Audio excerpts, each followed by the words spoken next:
Yummy. Maltese. Maltesers.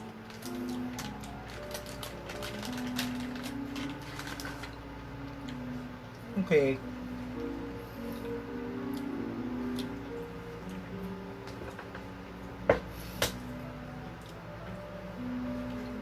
Let's just wait for the others. Tonight I'll be sharing to you the most important concepts and questions that will be asked of you during your first day in law school in criminal law.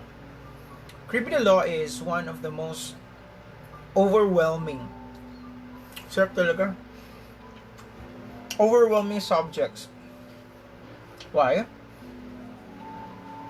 Because it's so foreign to most students. They just seem not to get it. But actually, if you just relax your mind and really accept that criminal law is a science, it's a science. Look at my hair. Huh? I'm Spock. Live long and prosper. Okay, so you have to relax your mind. Yan, nasira na tuloy kanina yan. You have to relax your mind in order for you to accept that the approach in criminal law is not like how you approach all your other subjects in college. You don't approach criminal law as if you're approaching any other ordinary subject. Stay with the rules. Just stay with the rules. Remove your emotions. Alright? It's like this is you and this is your emotion. You have to detach yourself from your emotion, because in criminal law, there will be decisions that even though it's against your sort of feelings, that will be the answer. Why? Because it's like a science, no? Law is a science. So you have to understand that you don't make sort of quote-unquote ipilit yung sagot na gusto ninyo. You cannot do that in criminal law. You cannot sort of push, alright, your own opinion. Well, as a general rule in law school, you don't, right? You don't give your own opinion, because it's just your opinion. The Supreme Court already had opinion, or has opinion over that case. Most of the cases that we know, alright, the Supreme Court already made decisions as regards to that. So all you have to do, alright, is to absorb the decisions of the Supreme Court and read from textbooks. That's why I recommend the book of Justice Reyes, alright, because Justice is probably, right, almost to an almost certainty that that book was the book of your, or the primary textbook of your would-be professor. This is the classic textbook, alright?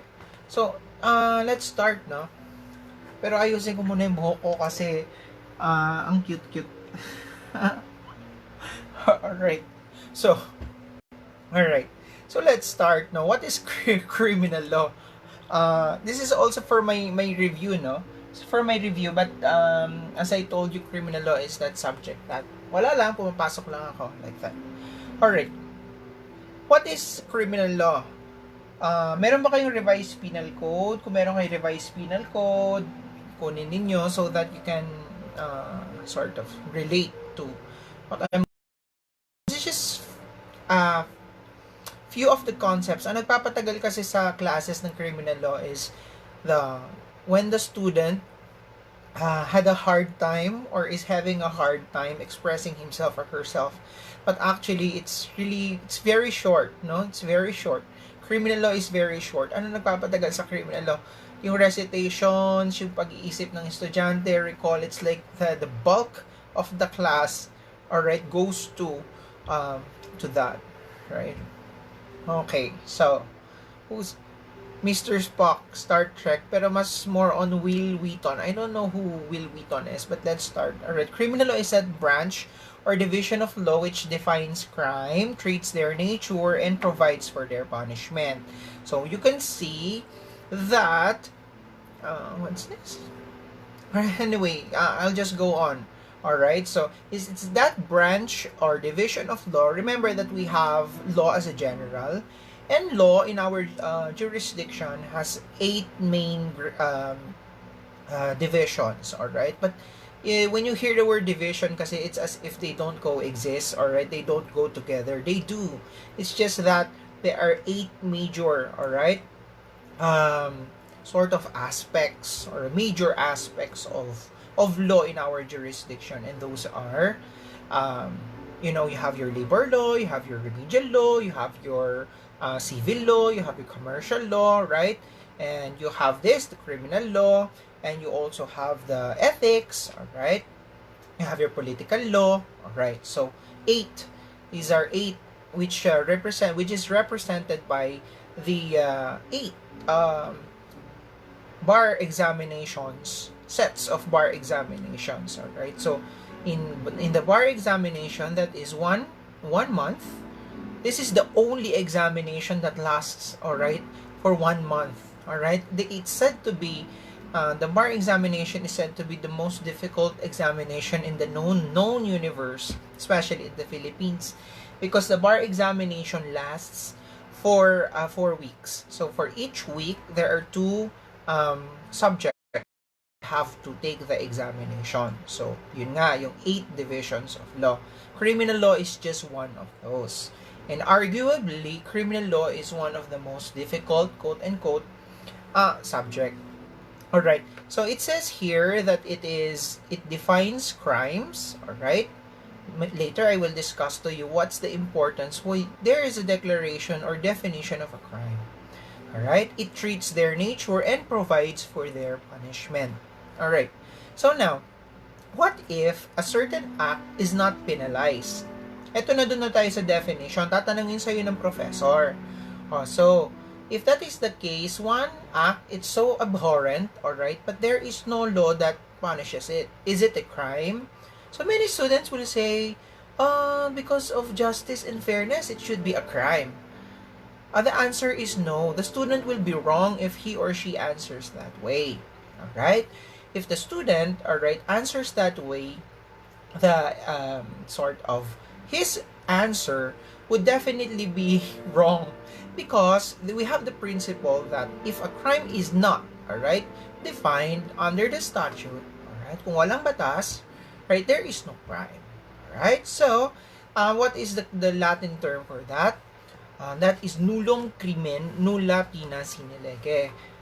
What if I share this on, what if I share this on my case digest, so that other students of law can also sort of benefit from this video.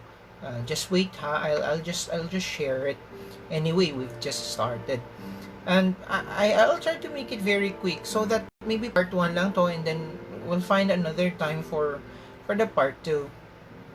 Okay, wait lang, naglo-load.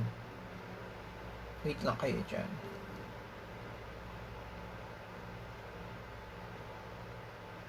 It's loading, oh.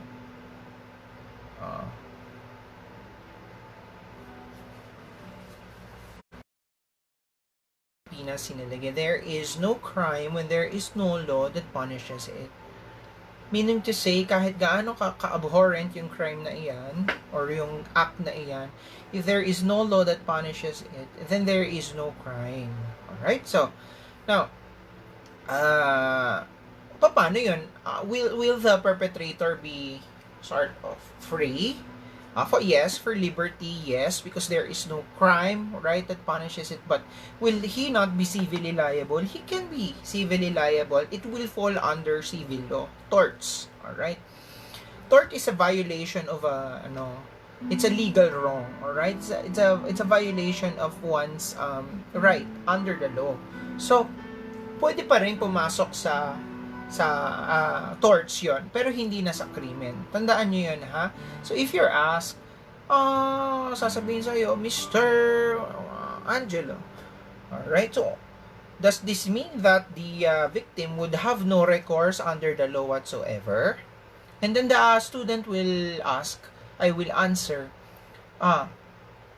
Sir, because of the principle of nullum crimen, nulla pena sine lege, there is no recourse. Alright? That is wrong. Because the professor asked you, wait lang ha, gusto ko sanang i-share ito sa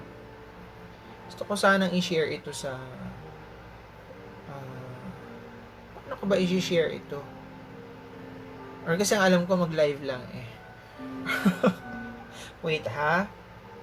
Wait lang. Okay. Nakikita ba ninyo ako? Hi, I'm Spock. Alright, so what I did was I turned off the connection from the Wi-Fi.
All I know is to go live and stuff like that.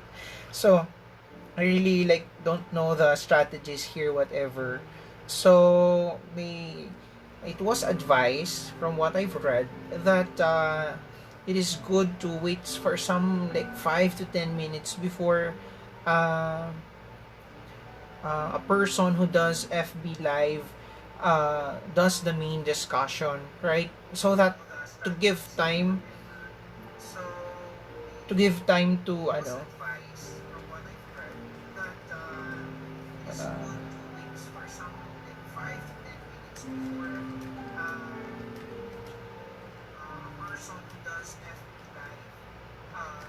criminal law 1 preliminary topics.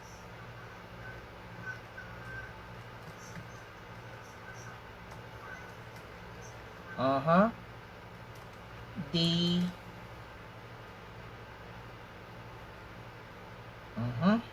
Alright. So magugulat kayo, tataas yung views. Alright. So okay. Okay na ha. Yeah, it was successfully shared already. So okay. Now, you will be asked, what is now the difference between criminal law and criminal procedure? Alright. Let's go back. You will be asked, Mr. Cabrera, alright? Mr. Cabrera, so alright, shuffle. Mr. Cabrera, can the president create? Right? A law that defines a crime? The answer is no, never. All right, because primarily penal laws are only, all right, primarily and absolutely, right, and exclusively, it belongs only to the legislature. Now, question, you will be asked further, but during the time of President Marcos, all right, President Marcos created various presidential decrees, all right, that penalizes acts which thereby fall under criminal law. So what will be your answer? Because the President Marcos was then a president, right? So your answer would be during martial law, all right? The president took over the power or exercised the power of the legislature. So exercising the power of legislature according to the Supreme Court, the president at that time exercising the power of the legislature, he had, all right, the authority to create, promulgate laws, penal statutes. So that will be your answer, right? Your professor will be asking you of that. Now, the next question your professor will be asking you will be that of, Mr. Cabrera, what is the difference between criminal law and criminal procedure? Alright, so you will say that, of course, yung keyword, alright, criminal law is substantive in character, whereas criminal procedure is remedial in character. First, the criminal law, alright, it's the one that treats, alright, or defines, alright, the crime and their punishment. Now, what is criminal procedure? It is the one that regulates the step. So you already have an idea, right?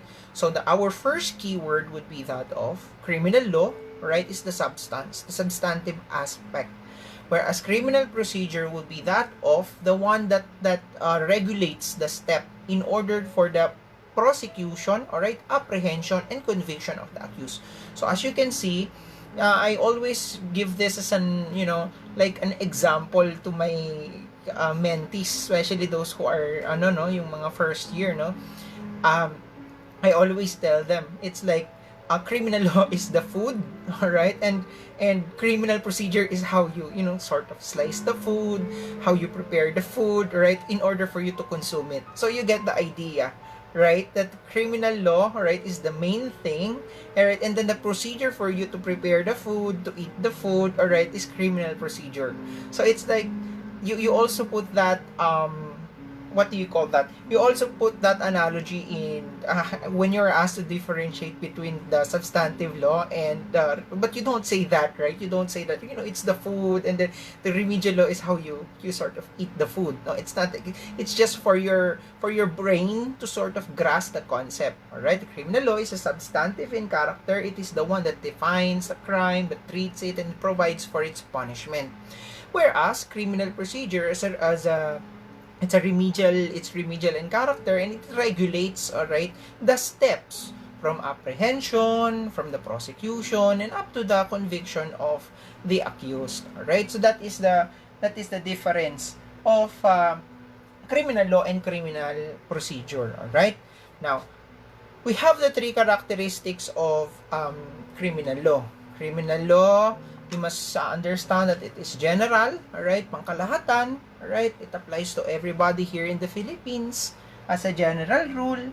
It applies, why? Because it provides in Article 15 nga ba? Yes, 14 of the Civil Code, where it provides that penal laws, alright, and those of public security and safety are obligatory upon all those who live and sojourn in the Philippine territory. Alright?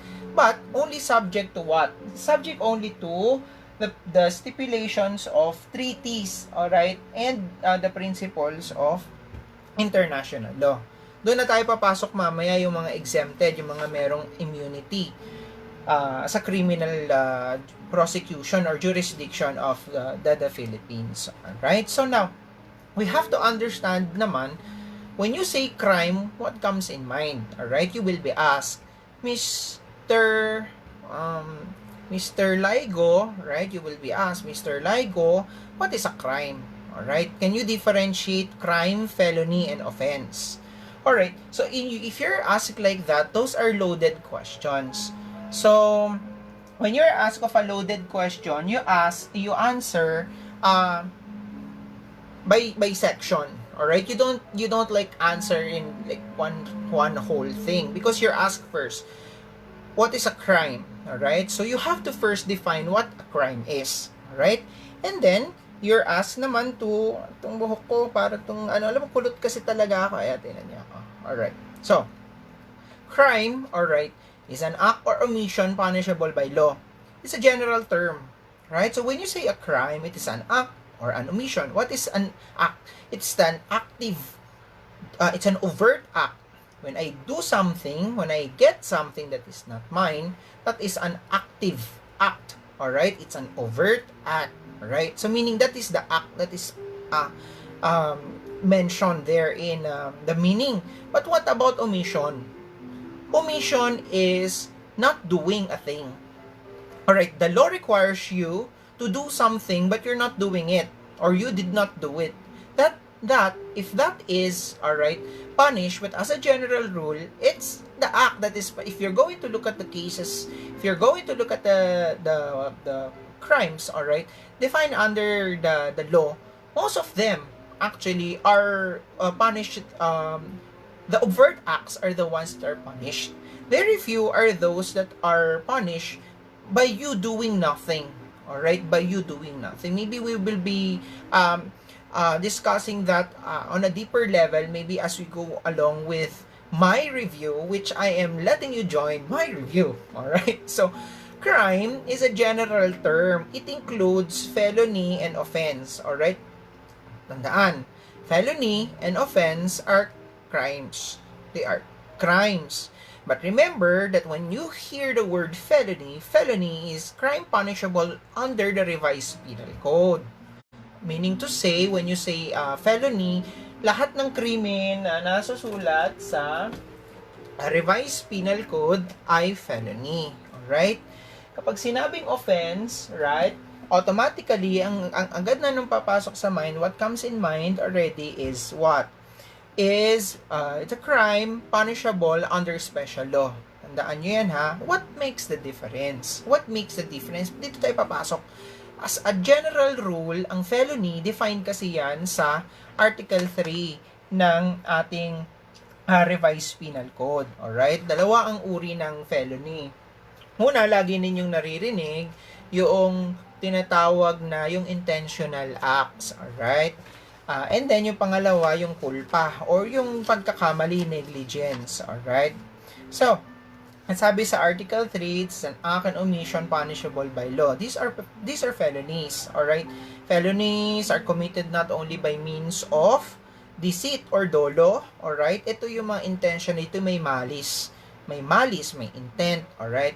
And then, yung isa naman is culpa or fault, alright? So, tandaan ninyo, as a general rule, ang mga krimen na pumapasok sa revised penal code ay yung mga krimen na merong dolo or merong malis. Alright? May malis.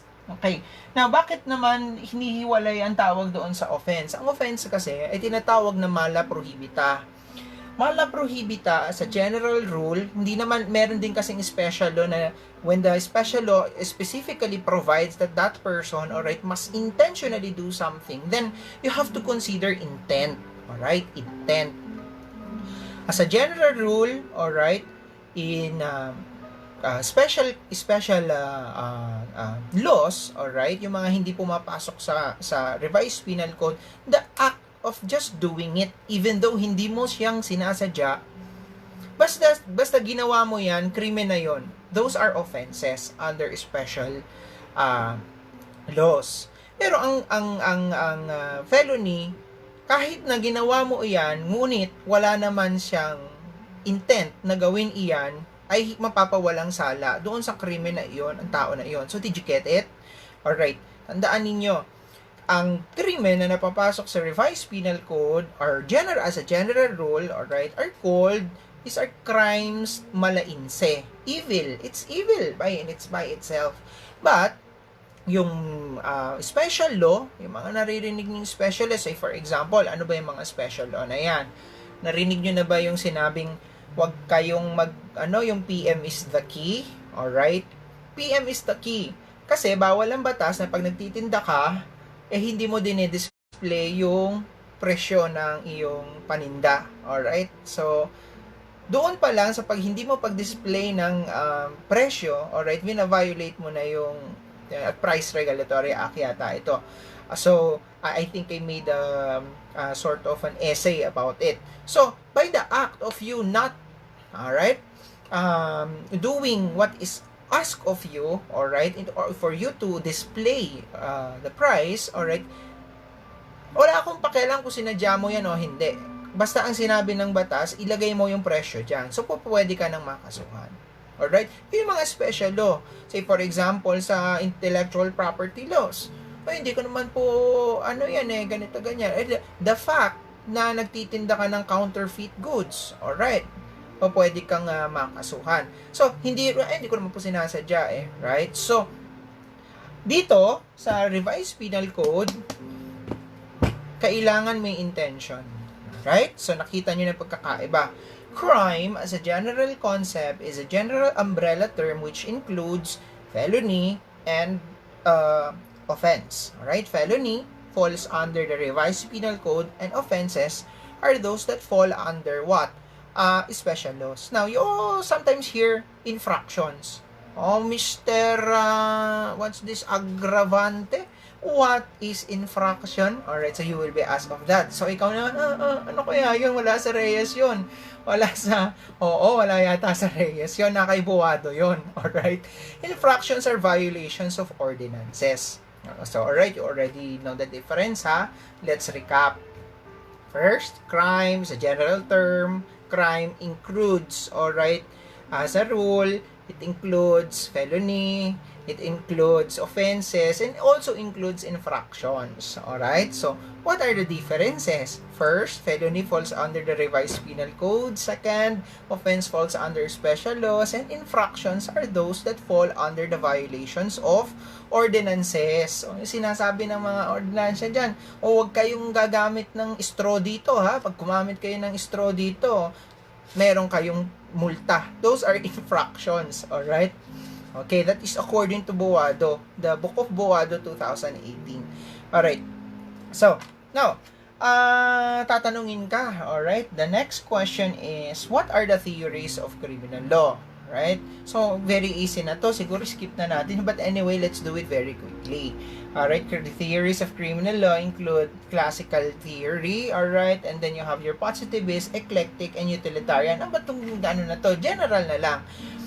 Classical or juristic theory is like I remember my professor in first year was Undersecretary Antonio Co, who is now the commissioner of one of the commissioners of COMELEC, no?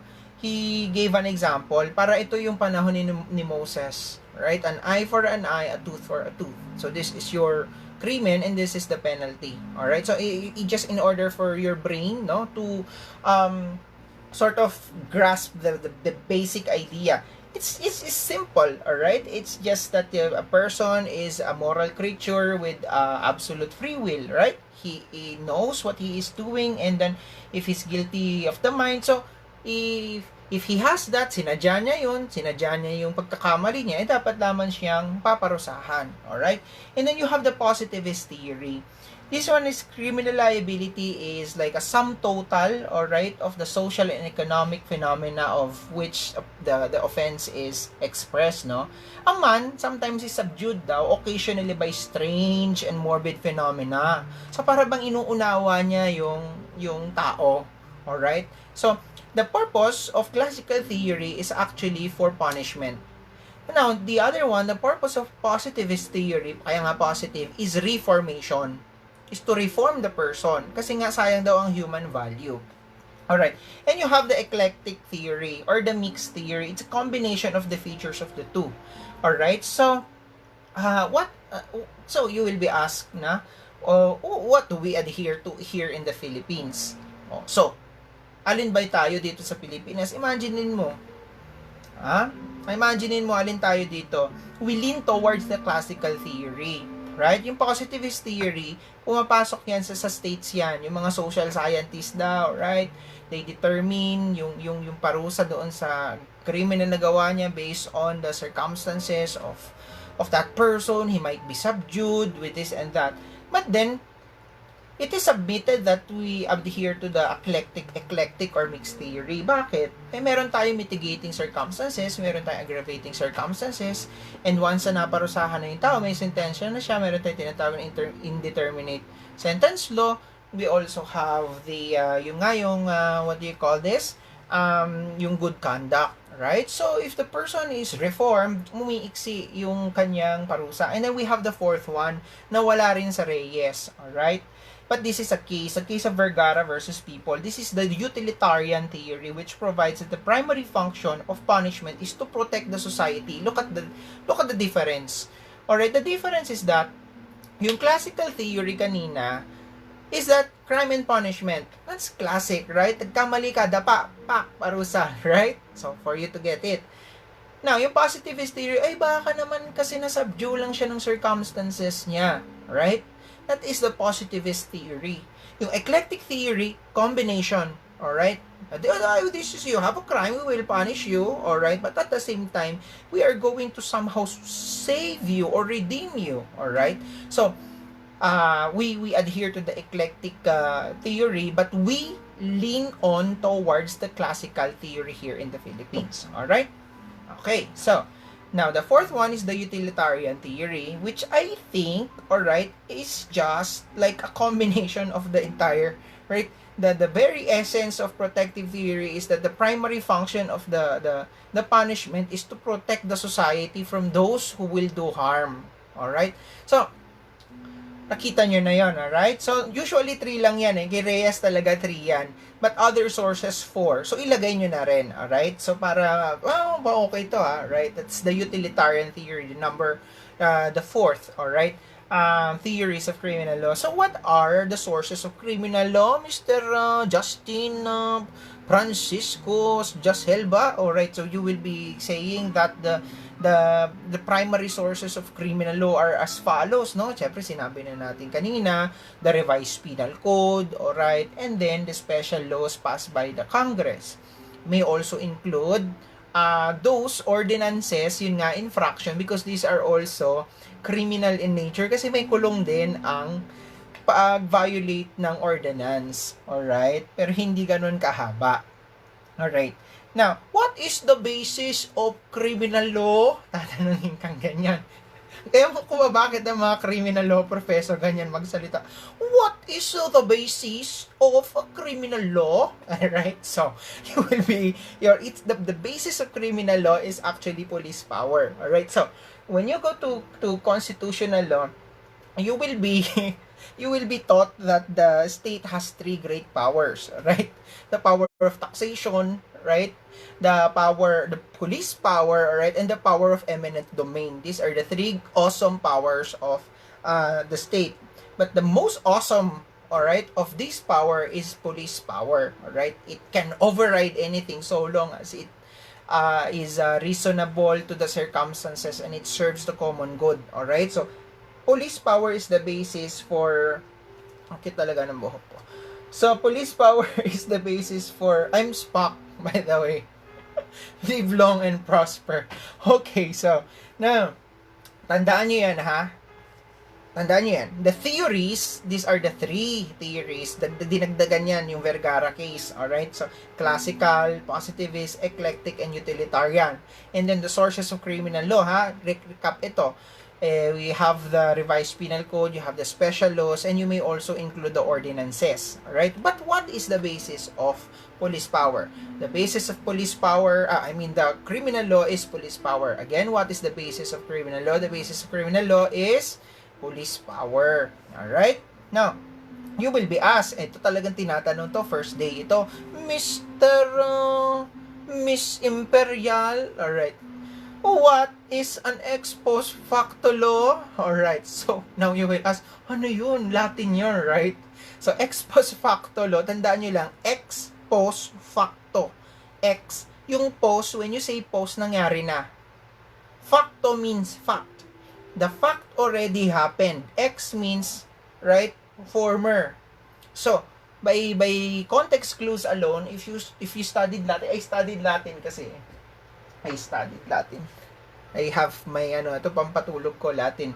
Ex post facto law. So even though you are sort of, maybe especially those who studied in yung mga literature, no? Ex post facto. Ex post tapos, right? Postpaid, right? Post. All right?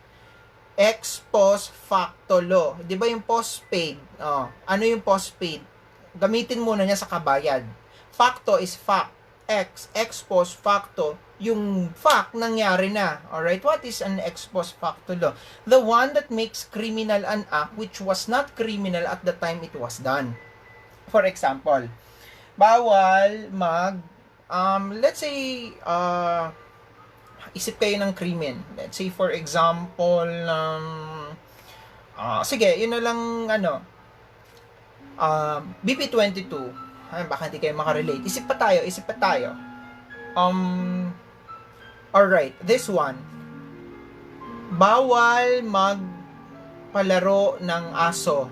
Yung naglalaban yung aso, yung sabong ng aso, right? Di ba there is Animal Welfare Act which already bans, alright, yung that act na yung very cruel silang tinitrade for purposes of entertainment and then okay. So now, granted, suppose that person who is dealing with that kind of business, no, yung binaano niya yung aso para pang sabong, bawal yon, ginawa niya. Pero 1 week later, okay, 1 week later, what do you call this? 1 week later, gumawa ng batas naging effective yung batas na bawal na yung pagpagsabungin yung aso. Yung mga aso kasi nga animal cruelty kasama doon sa, right? Now, sabi ng batas, lahat ng gumawa ng kasalanan na ito 1 year before will be prosecuted. That is an ex post facto law. Because it creates a crime that was already done, alright, which was not a crime at the time it was done. That is alright. Okay, so it makes criminal an act done before the passage of the law, which makes which alright, at that time when the act was done, that act was not a crime. So you understand that, ha? Ano pa ba yung characteristics of an ex post facto law? It aggravates a crime, tumataas yung parusa. Sabi niya, okay, let's say na-convict ka ng isang krimen, alright? And then after several months, gumawa ng bagong batas. Ay, masyadong malala yung krimen na yan. Taasan natin ang parusa. So ngayon ang ginawa, meron ka ng sentensya, tinaasan pa yung sentensya mo dahil nga doon sa bagong batas tinataasan yon. That is an ex post facto law. It sort of gives naman the person parang, why? It violates due process because at that time, alright, that you at that time when you did, alright, that act, there was no crime. Meaning to say, ano ang iingatan mong hindi gawin? Right? Ano ang iingatan mong hindi gawin? Right? Okay. Now, okay.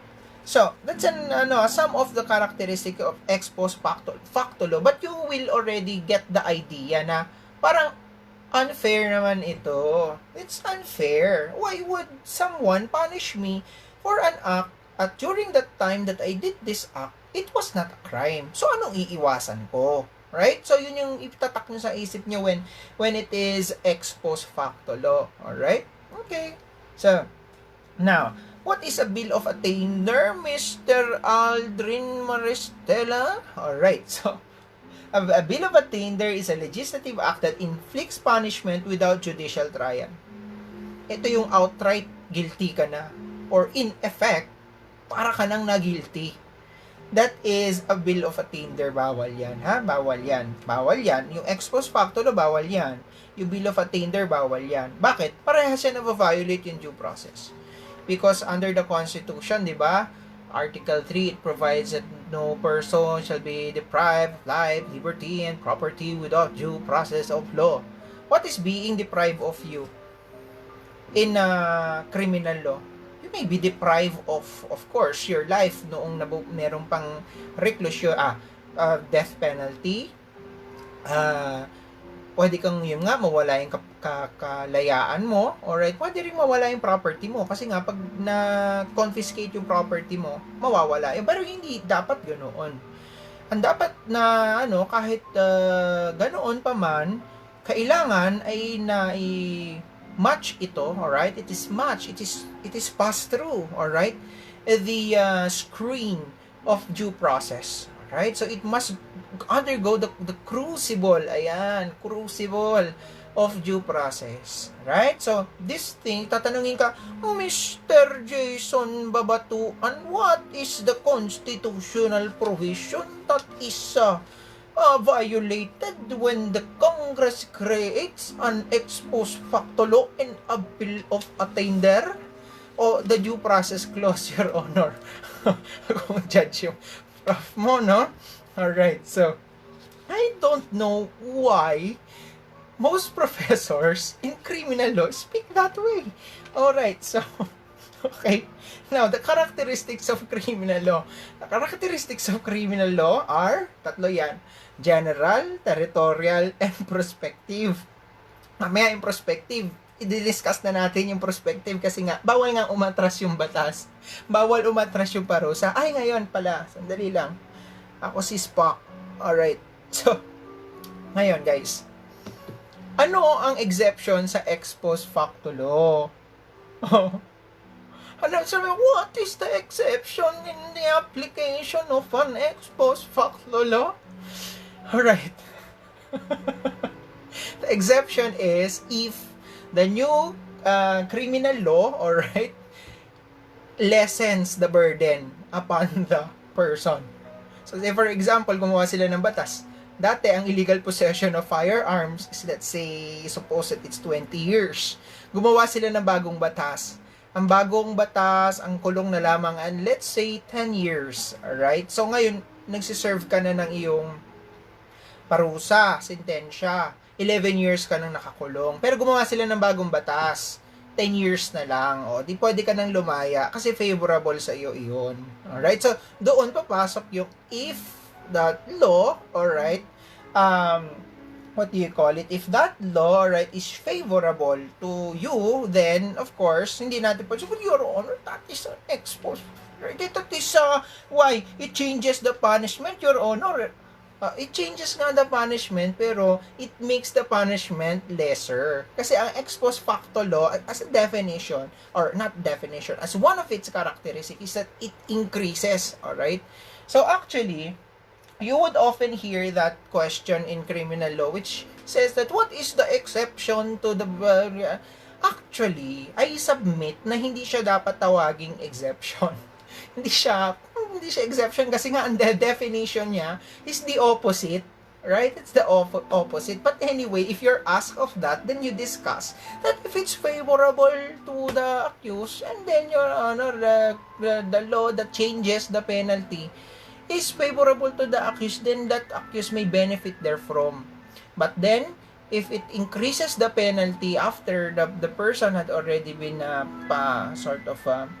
sentence, Your Honor, it cannot be increased. Kasi nga yun ang characteristic, it increases. So how do you call that as an exception? Actually, it's sort of a different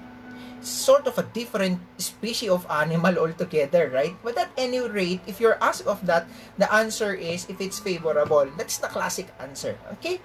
So now, general law, nasabi ko na kanina that penal laws, alright, those of public security and safety, yan, krimen, alright, shall be obligatory upon all those who live and sojourn in the Philippine territory, subject only to the principles of public international law and treaty stipulations. Meaning to say, applicable siya sa lahat. Pwera lang sa exception. Alam niyo bakit conscious ko sa buhok ko? Ginupit ko kasi to. Ako naggupit niyan. Oh. Ayan. Kasi kanina sobrang haba. So, ginupit ko siya. Yeah. Oo. Okay, so now, and then we have the territoriality. Okay? The territoriality. What is the territoriality doctrine? Alright. Dali lang, napagod ako. Pwedeng uminom ng tubig. Inom lang ako tubig, ha? Inom lang ako tubig. Okay lang? Okay lang uminom ng tubig? Imagine, these days, I'm the one cutting my hair. Diba? Sandali lang, ha?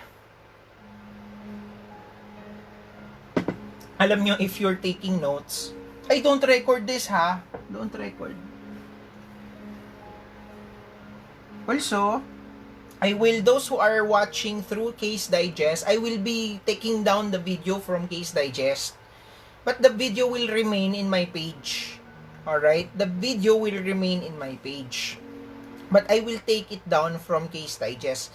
Because, dami ng laman dyan. So, ayoko na makidagdag dyan. Makita ninyo lagi kong aking handsome face, you know? Alright. So, you can follow my, meron dyang click, right? Follow or like the page. So that you will be updated of my post. Alright. Territoriality. Tapos na tayo sa general, saka natin babalikan yung treaty stipulations. Territoriality. Alright. Okay, so now I asked my mentee yesterday kasi I have mentees right? Meaning to say these students are the ones in the lower years which I guide and help, all right? For free, for free. So I asked my mentee yesterday, may recitation kami 1 hour, all right? Habang kumakain ako, naka-on yung Facebook and then nagre-recite siya. I'm asking, no? All right, so now how many from the yun dun sa mababang part ng tubig, ilan ang bibilangin mo bago ka mawawalan ng territorial jurisdiction ang bansa tayo, ang Pilipinas, alright? Ilan? Alright, his answer was 3 nautical miles.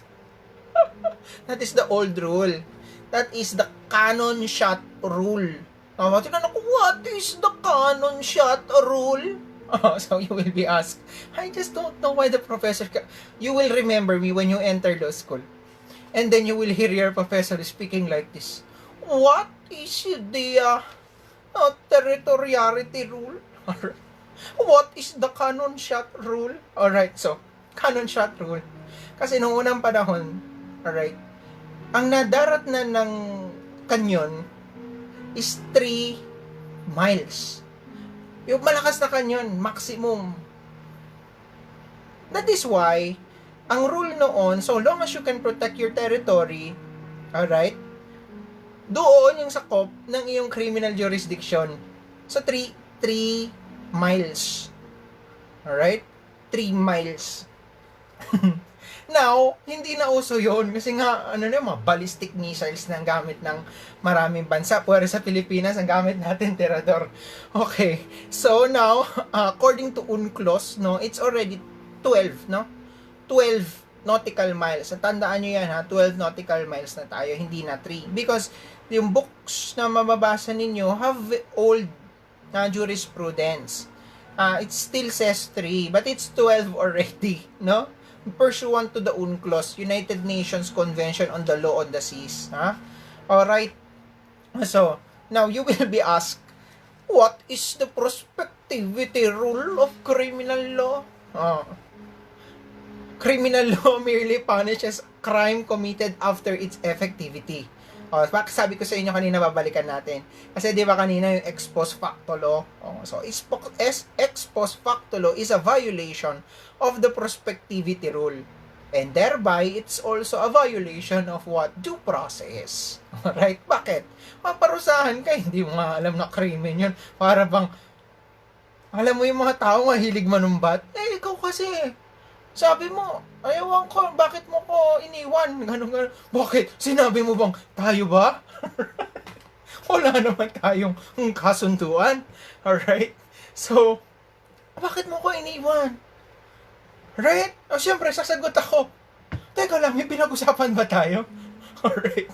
That is prospectivity. Bakit wala naman tayo pinag-usapan? Anong susundin ko? Noong wala naman tayong pinag-usapan, tapos gagawin mo akong guilty. Wala naman rule that says na bawal ako makipag-text sa iba or something like that.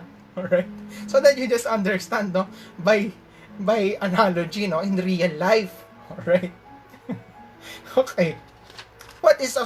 Okay, tatanungin ka. Pagka naman babae ang professor, ganito magtanong, what is the self-repealing law? Yan, mga passionate, mga ano eh. Kaya bagay ako sa criminal law. Once I pass the bar, I will teach criminal law. Kahit sa law school, pwede ako pagturuin, I will teach criminal law. Criminal law is that something, it's that subject na pumapasok lang ako.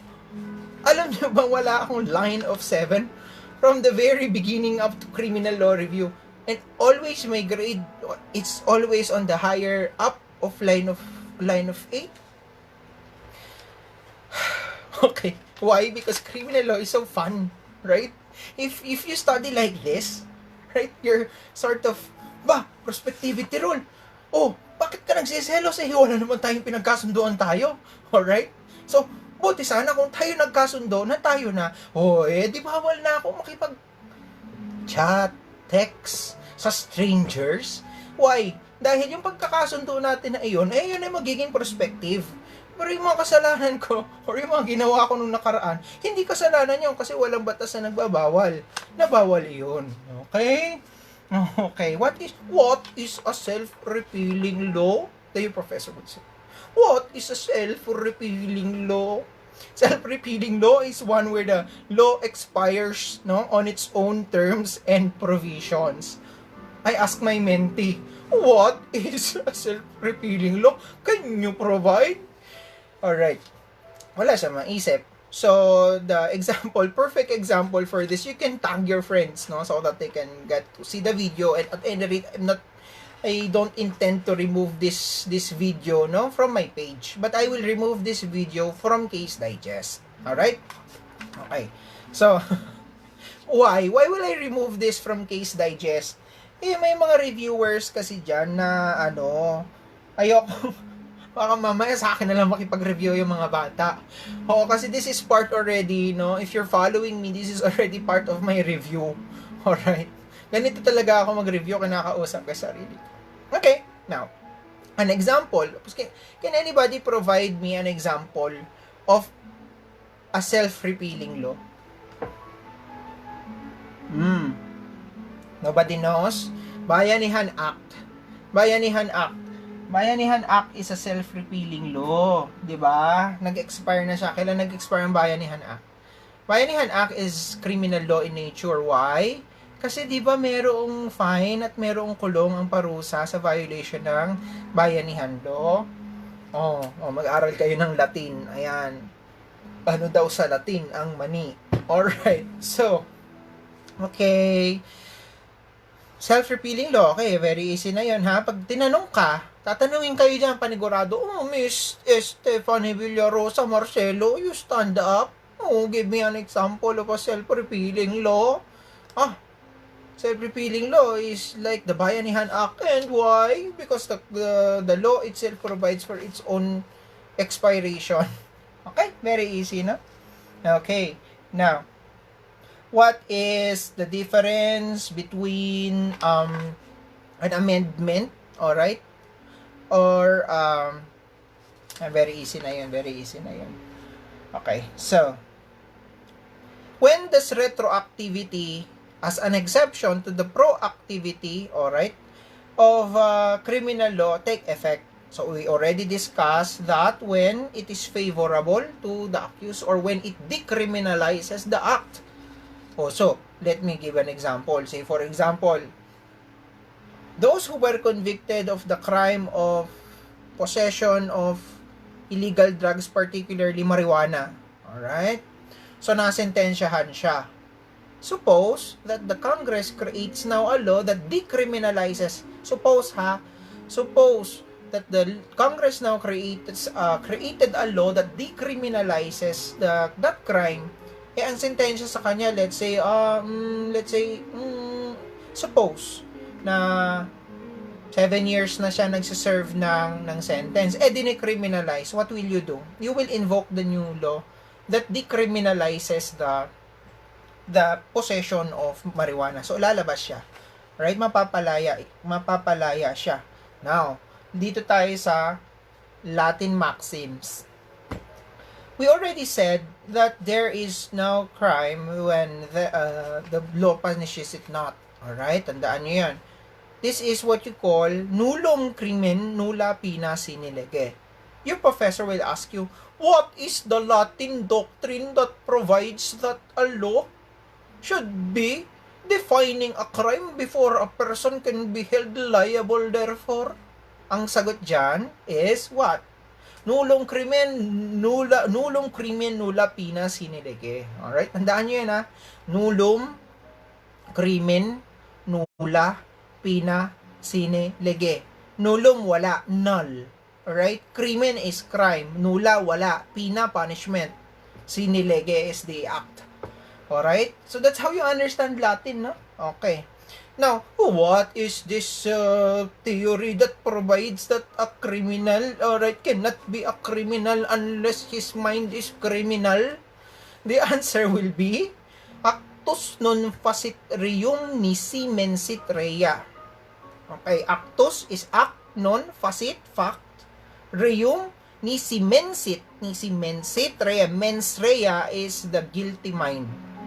Also, you get it from the words of the Latin words, alright? Actus non facit, the act of the fact of an act, alright, is not criminal when the mind is not criminal. Actus non facit reum nisi mensit rea.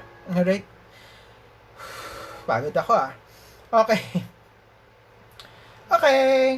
Yung dalawa, right, saka aralin nyo na lang yun, hindi masyadong importante yan. Yung actus me invito, factus non est meus actus. An act done by me against my will is not my act. Pero mahalaga din yan pagka nilagay ka doon sa mga circumstances when you already study the exempting circumstances, like gumawa ka ng krimen kasi, right, there is an irresistible force, alright, that forces you to do it, alright? So that is the principle of actus me invito, factus non est meus actus. Okay? Inom muna ako, water break muna daw, inom muna ako ng water. Okay, dito tayo sa territoriality.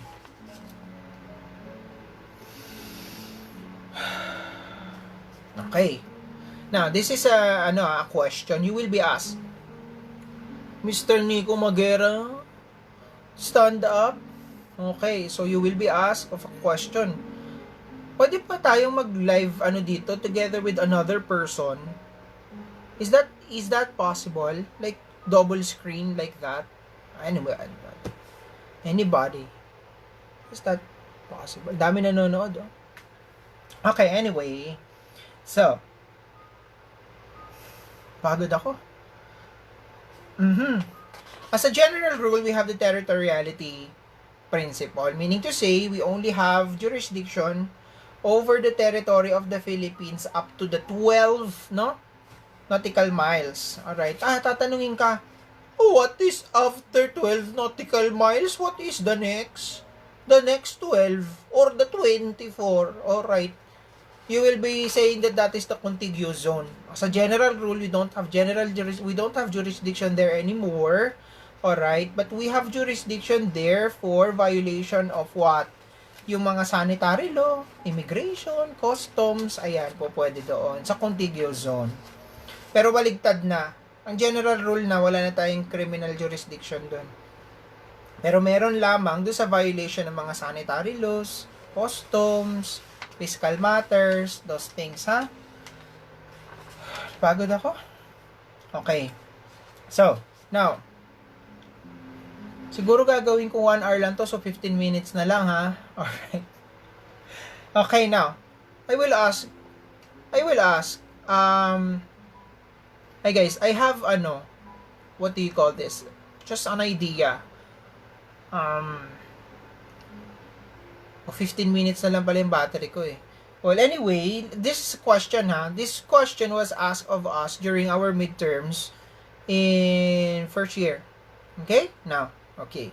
So, Mr. A, nagawa tayo ng Mr. John, alright, is an employee of the government of the Philippines, alright, who's assigned in the embassy of Japan, alright? Embassy, makinig kayo sa facts. In the embassy of Japan, alright? So, now, this employee is working in the Philippine embassy, and his job, Mr. John's job, is to process, and print, process and the passports. Okay, now, Mr. John has a sideline, alright? He is the one who is always sought after by the TNTs. And TNT, yung tago ng tago. Those illegally staying aliens who are Filipinos in Japan. So this TNT, Mr. B, right, approached Mr. A. Okay, and gave 100,000 pesos. I want to have a new identity. Provide me with a new passport. Okay, so di syempre, the question is, are they criminally liable? Alright. Now, those who are listening to me, you answer to me. Is A and B criminally liable? Remember that the crime was done in Japan. So when they both came back here in the Philippines, they visited and all. So, ayun nga, na-discover, gumawa sila ng krimen, ganito, ganyan. Is A and B criminally liable? Answer. Ay, ang bagal. What's the answer? Is A and B criminally liable? Are they criminally liable? Most of you will say that, yun nga, krimen nga, liable. But the truth of the matter is, only the employee of the Philippines is liable. Why? Because he is in the performance of his duty. Okay? Why? Because it is found in the revised penal code, alright? That is what you call the extraterritoriality rule. So, the answer actually is qualified. A is liable, but B is not. Alright? A is liable. Why? Because, it provides that under the Article 2 of the Revised Penal Code, it provides number 4 that while being public officers or employee commit an offense in the exercise of their function. Remember, kahit nasa abroad siya, alright, his job was to actually reproduce passports. And may sideline siya, alright? May sideline siya. So, A, the one who provided of the fake passport, alright, is liable. Alright? Kasi nga trabaho niyang mag-reproduce ng passport, di ba? Okay. So, now, si B na nananuhol kay A will not be criminally liable. Why? Because does not fall under the exception. Now, someone is asking, hindi ba yon conspiracy? Hindi. You cannot use conspiracy kasi nga kahit gamitin mo yung argument na yon, wala tayong jurisdiction tandaan niyo, jurisdiction is conferred by law. Wala tayong jurisdiction doon sa kay B, nananahuhol kay A. Kahit siya ay Filipino citizen. Alright, that's the answer there, ha? That is why criminal law is so confusing kasi it's so strict. Why? Look at Article 2. Article 2 provides that, yung mga extraterritorial, dun lang aandar, alright, yung ating criminal jurisdiction pag pumasok ito dito sa enumeration na to. At ano pa? So, syempre, yung Human Security Act, like that, yung terrorism, piracy, ayan. Okay, now, you will be asked, what is hostis generis? Alright? What is that? Hostis humanis generis or humanis hostis generis. Alright, what you will hear that? Syempre ikaw daw, ano yun, hostess daw, What is hostis humanis generis? What is the answer? Can anybody tell me?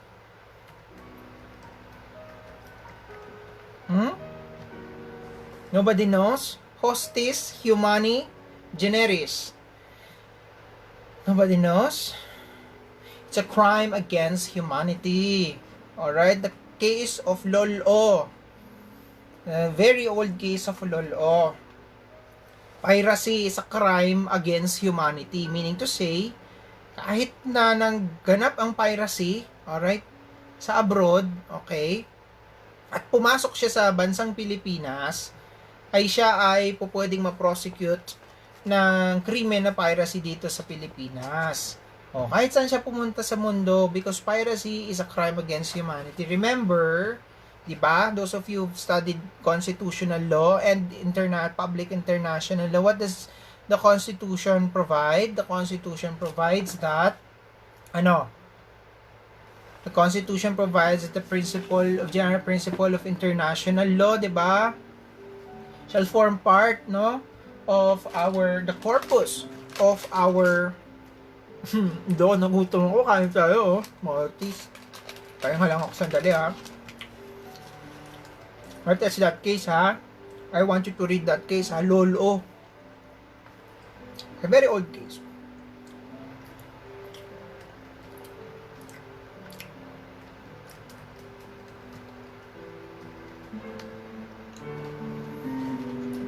Notice the people of the Philippines versus Lolo. Tatandaan ko pa yun, ha? 1922. Basahin niyo yan. It's a very good case.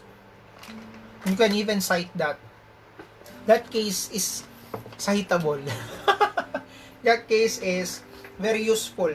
Every time you talk about, you can use it in international law, you can use it in constitutional law, you can use it in criminal law, you can use it in public international law. You read this case. It's a very good case. Okay.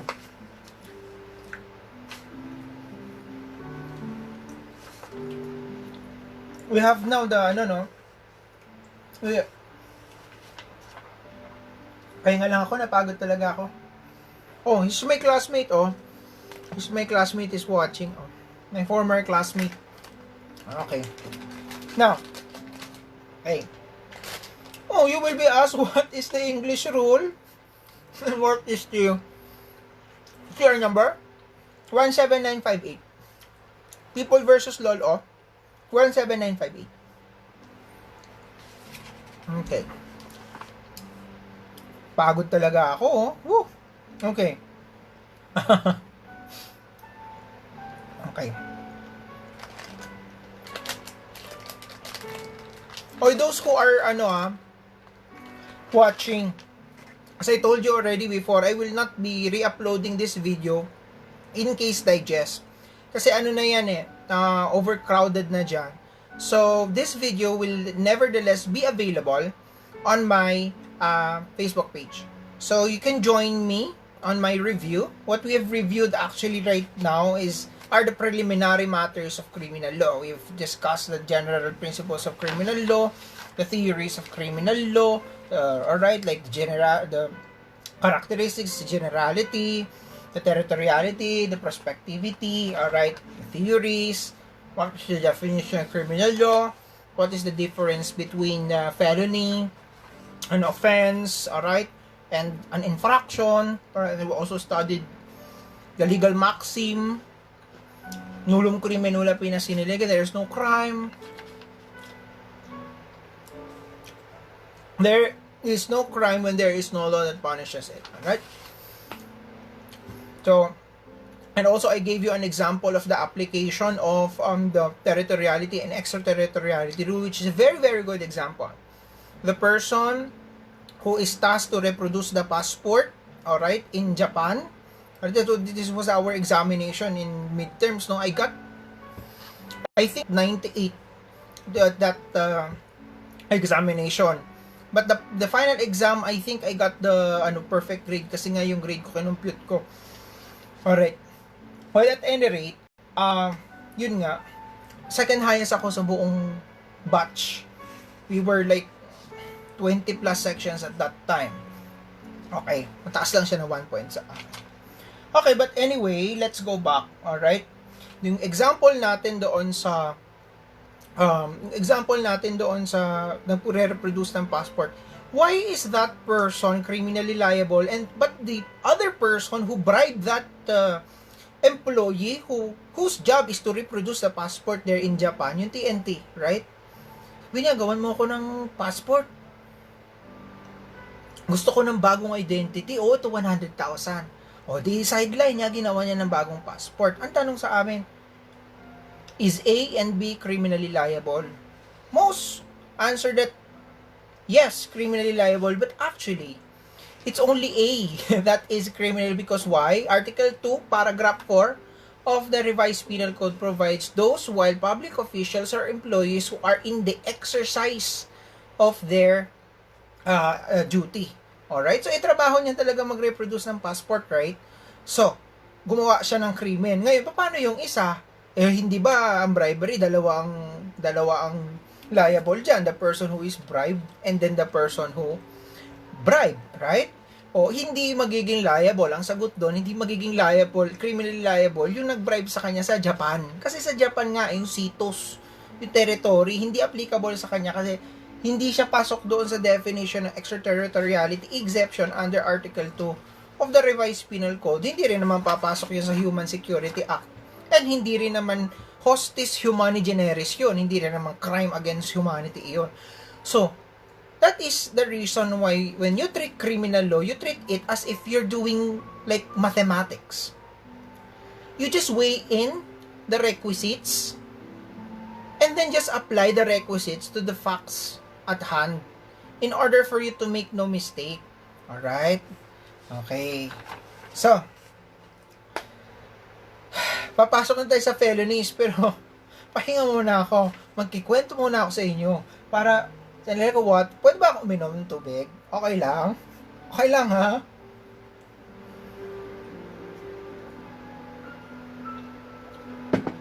Alright. Edi, tapos na kaming tapos na kaming student ni Justice Tang. Amparo Kabotahe Tang was my professor in criminal law 4th year. Tapos na, no? Punta kami ng Sandigan Bayan. Siyempre, visit lang no kami mga students, no? Ganyan. Dahil sa lubong ng secretary, oh, Mr. Gozon, sabi ng secretary, na-perfect mo yata yung midterm exam ni Justice. Oh, talaga ba? Right? Oh, yes. Alvin, unless, yes. But, the facts provide kasi that the person, no, good thing that you pointed it out, hindi, nag-meet sila somewhere, right? Nag-meet sila somewhere. And then that's where the transaction happened, alright? Not in the embassy. Because if it's inside the embassy, alright, there would have been a different answer. But the question provided that the transaction, alright, was done outside the embassy. But nevertheless, if that is asked, but the CITOS was not given emphasis on, or there was no mention of the CITOS, you have to qualify. Alright? You have to qualify. But sometimes, you have to feel what the professor wants to hear from you, or to get from your answer. Alright? So, hindi naman sinabing sa embassy eh. They met. Right? And then, nagkaroon sila ng transaction. But then, the facts provide that the transaction happened in a mall, alright, outside, no? So talagang hindi magiging liable.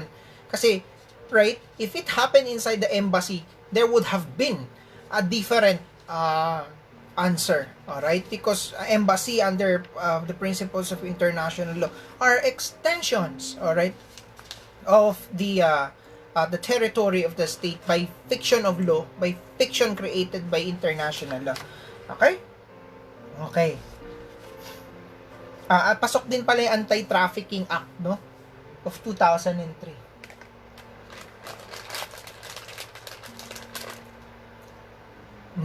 Yung word na embassy is that he's working in the embassy.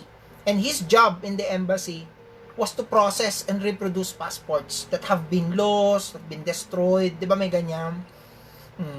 Okay. Kwento ko na yung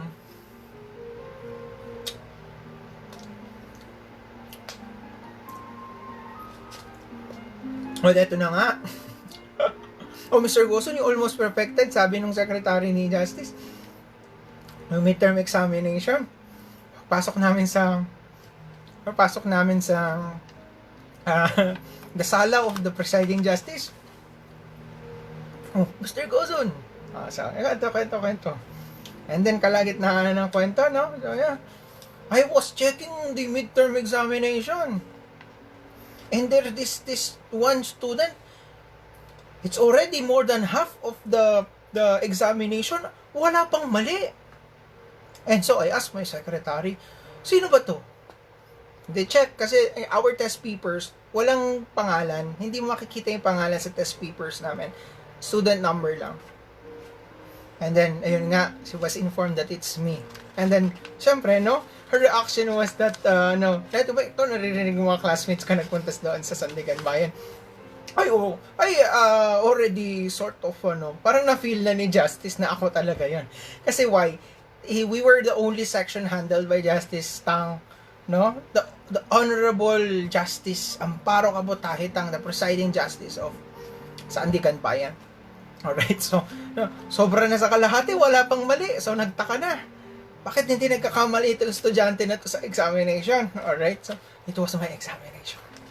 And then, of course, I became the highest in the criminal law class. That's the reason why, from first year up to fourth year, I never experienced any line of 7 in criminal law. This is the reason why I'm studying with you right now, so that I can guide those of you, malapit na ang pasukan, to somehow give you a good foothold, no? A good foothold, alright, on your first weeks in criminal law class, because if you do well in criminal law, alright, you will have this certain degree of confidence in law school. Kasi ang hirap-hirap niyan, tapos nakuha mo agad, right? He's liable. He is, Jo Marie, he is liable because he represents the Philippine government. No. That's not the theory. Alright? The correct argument is that by express provision of law, alright, that is a correct argument. You cannot, if you're going to use that in your examination, you will get a partial grade, pero you will not get your intended grade na mataas. Why? Kasi ang talagang sagot dyan is under Article 2, Paragraph 4, alright, of the Revised Penal Code. It provides that extraterritorial application shall be applied to those, alright, while being public officers or employee of the government should commit an offense in the exercise of their function. That is the bullseye argument. Because if you're going to use, he represented the Philippines, parang hindi naman niya nire-represent ang Philippines, kasi nagre-represent sa Philippines primarily is the ambassador, right? Tapos, biruin natin, sino pa ba yung nagre-represent sa Philippines? O di syempre, yung Miss Universe. Ay, thank you. Parang syempre, pag nakagawa ng krimen yung Miss Universe, hindi naman talaga siya, hindi siya applicable yung blanket immunity, kasi nga represented lang siya sa contest. Hindi niya na-represent yung sovereign Filipino people, which is actually the job of the ambassador. Alright? So, kasi pag ginamit mo yan, Jo Marie, in your class, he is not liable because he is representing the Philippines. Ang ibabalik sa'yo ng professor mo, wait, who are the officials that represent the Philippines? Patay ka na. Kasi ang sasagot mo dyan, yung ambassador, primarily, your honor. Patay ka na. So, is that person who is, while it is true that he is doing his job, alright, for the benefit of the Philippines, we cannot say legally that he indeed is representing the Philippines.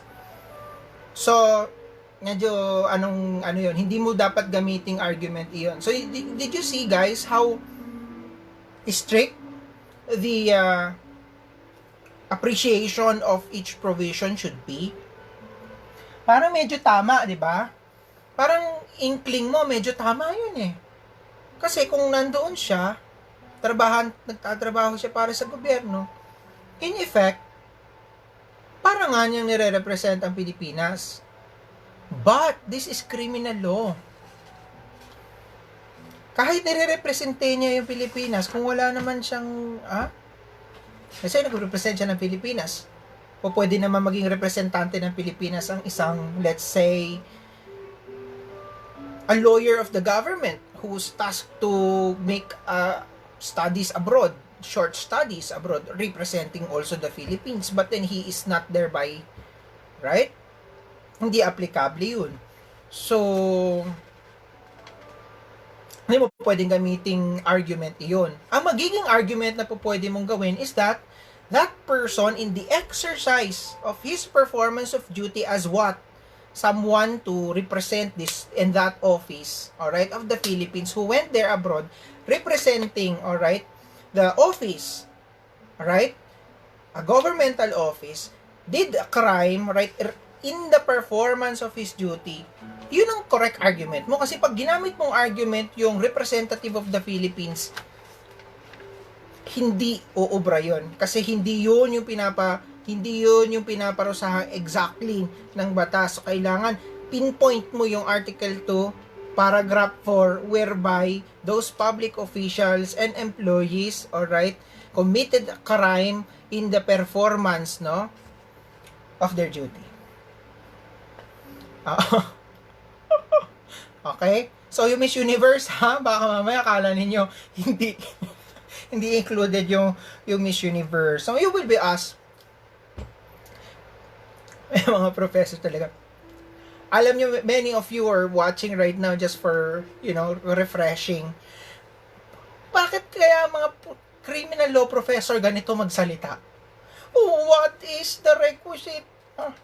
What is the gravamen of... I don't know why. Parang kang tinatakot, parang kang dinadahan-dahan, right? What is a formal felony? Alright, so, okay, what is a formal felony? Formal felonies are those which are always consummated by the offender and all the acts necessary for their execution, alright, without consummating the offense. Again, those which are always consummated because the offender cannot perform all acts necessary for their execution without consummating the offense. Meaning to say, by the act of doing it alone, that alone completes the crime. Ano ba yung mga example niyan? Walang prostrated stage. Crime such as theft. Pagka ikaw, kinuha mo na yung, let's say, an item. This one. My book. My blessed book. Ninakaw mo na yan, kinuha mo na. You took possession over this thing. Without my consent, under the definition of theft, diba, you are what? What is that definition of theft? A property belonging to another, you took possession of that with animus lucrandi, no, yung to intent to gain, alright, you took it, alright, and you had possession over it. Is there, kahit isoli mo iyan, there will be no frustrated stage. Kompleto na agad yung krimen na iyan, right? 5% na lang yung aking battery. I'll just get the charger. But maybe I will not go offline first, but I'll just get the charger and I'll be back.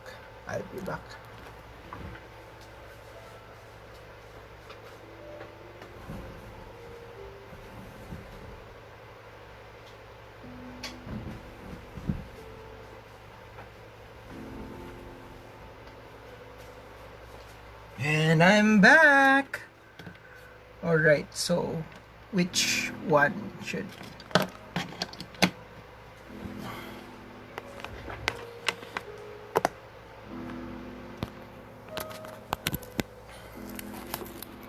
Okay, so now, okay, alright, I'm back. Okay, so it's already 11:39, overtime na naman ako. It's already 1 hour and a half. My intention was just to share to you, for 1 hour lamang. But at any rate, I will give you some more tips. Alright? Some more tips. Those who are watching, no, who have seen me first time, alright? Who have seen me first time, I do vlogs for study of law, no? I have a channel which is Rob Gozon. Instagram is also Rob Gozon, Twitter, and my page where this is now being streamed live from. Alright, so as I said, this video will be available on my page, but I will take it down from Case Digest. Alright, so my intention is that every time I review, or sometimes, not every time, I will go online to sort of share the most important parts of the concepts which I am reviewing. I'm supposed to do live on corporation law. Why? Because we had corporation law yesterday and today in our bar review, no? I am reviewing at one of the best review centers, no, in the Philippines. So I had we attended the lecture which has been already for 3 days straight now. So I was studying corporation law, alright, SRC, FRIA, and other commercial law subjects. No, we already finished the first leg of that subject. So tomorrow will be a different topic. It will be about the Philippine Competition Act. But then I thought of maybe if I will be sort of sharing or the pertinent information and concepts regarding that, maybe the watchers will not be able to sort of relate. Baka kung ano-ano pinagsasabi kong security, shares, right? Baka hindi kayo makarelate. Alright. So, okay. What's your question?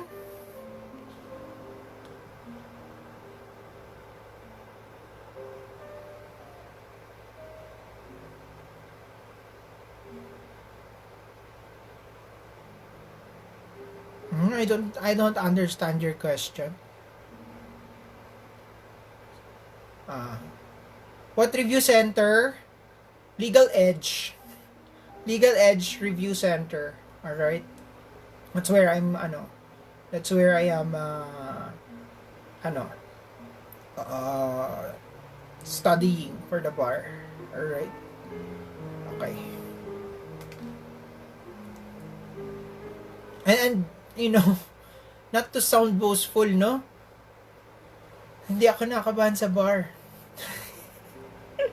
Because I prepared for it. Since first year, even before I entered law school, I was already, and mind you, if you're going to study in San Beda, mas mahirap yung exam ng San Beda. Because every year, I've been looking at the bar exam questions. I think I said this in my other videos. Ever since I entered law school, I've already been surveying the questions and answers, no? Questions and the answers of the bar as answered by the UP Law Center. I've been reviewing those already. And then, something came upon me. These questions are nowhere near the questions given to us in law school. So, really, I don't want to, but that is perhaps the training that we have undergone, no, in San Beda College of Law, Manila. It's more difficult to graduate in San Beda rather than answering the bar with, I think what makes the bar, I haven't experienced it, but good thing with me, I'm a registered nurse, so I was able to experience the pressure of a national examination. But of course, admittedly, the bar examination will be much more difficult. But then I already experienced that kind of feeling.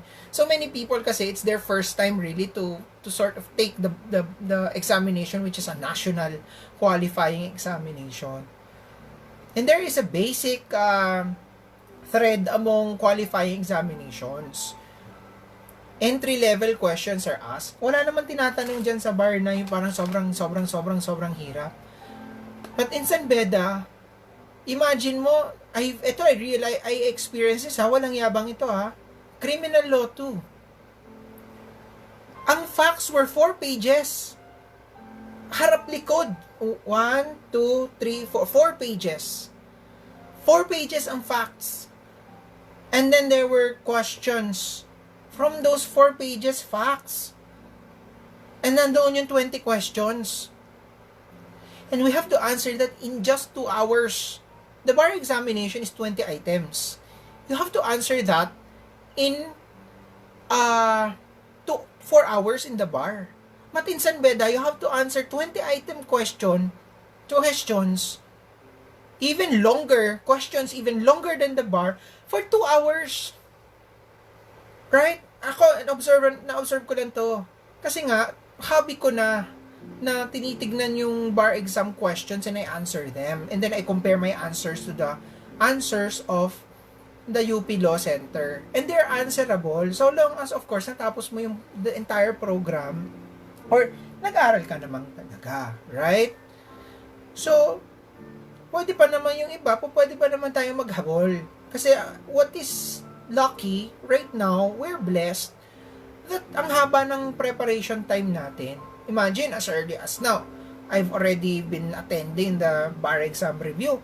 And when is the bar? Definitely not earlier than February. So, ilang months pa? Almost 8 months pa, right? More or less. So, unlike before, ang iksi lang ng preparation time nila. So, lucky tayo na magti-take ng bar examination. Some people are even planning to take the succeeding bar na eh. Because magkadugtong yan because the first bar, the Leonan bar, will be conducted not earlier than February. So, kung lumala pa yung COVID, pwede pang mausog, right? So, February, March, right? And then, there's another bar exam for the batch 2021 naman iyon. Noon naman yung November of the same year. Right? So, pwede kang mamili. If anybody of you watching and you're planning to take the bar examination, you feel like you're not prepared in the next 8 months, yung ko sa pangalawang bar examination. Right? Okay. So, maybe that will be enough for now because medyo napagod na ako. No? Dami nyo natutuhan. Especially those who are just going to enter law school. Sarap nito, Maltesers. Alam niyo, when I was still very active back before I entered law school, I have 16,000 followers in Twitter, no? Dati Twitter kasi yung sikat na sikat eh. Ang dami kong fans nagpapadala ng mga chocolates, ganyan. Dati yun. Ngayon, I'm coming back to the social media kasi tapos na yung pasok eh. I'm just reviewing And then, kawang gawa, tulad nito, so that to help the beginners to have a good foothold, no? In their journey in studying law. Because I believe if you want to succeed in something, it's very important that you are guided by someone who's been there. Right? Okay. So, thank you so much and God bless you. Those who have not yet followed my page, you can just follow it on the, I think that there's a button there. Just follow it. Alright? Thank you and God bless you. See you again on, I'll see you when I see you. Bye.